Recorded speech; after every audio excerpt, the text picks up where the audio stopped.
Hanya karena ingin menambah pundi-pundi pendapatan asli daerah, jangan sampai sektor pariwisata merusak tatanan masyarakat.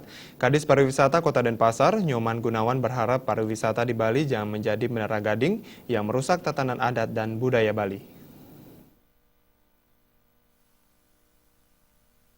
Denpasar sebagai kota berwawasan adat dan budaya diharapkan tidak melupakan kearifan lokal yang selama ini menopang sektor pariwisata. Kadis Pariwisata Kota Denpasar, Nyoman Gunawan berharap, sektor pariwisata khususnya pembangunan hotel di Bali tetap berkonsepkan adat dan budaya, karena hal itu menjadi daya tarik utama pariwisata Bali yang tidak bisa dijumpai di daerah lain.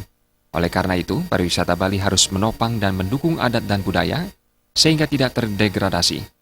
Pariwisata jangan menjadikan Bali sebagai menara gading yang hanya terlihat bagus dari luar, namun tidak menguatkan di dalamnya.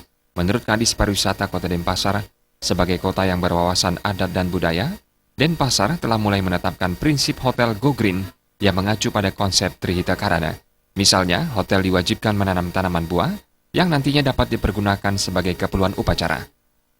Kita di Bali karena kita ingin mengedepankan juga kearifan lokal, maka indikator ini kita tambahkan dengan kearifan lokal.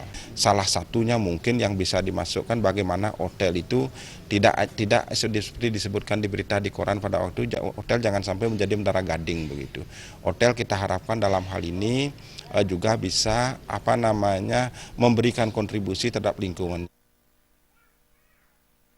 Kewajiban menanam pohon diharapkan dapat mengenalkan konsep Trihita Karana dan Go Green kepada wisatawan, sehingga wisatawan lebih memahami adat dan budaya Bali. Trimaja dan Agus Sudiatmika, Bali TV.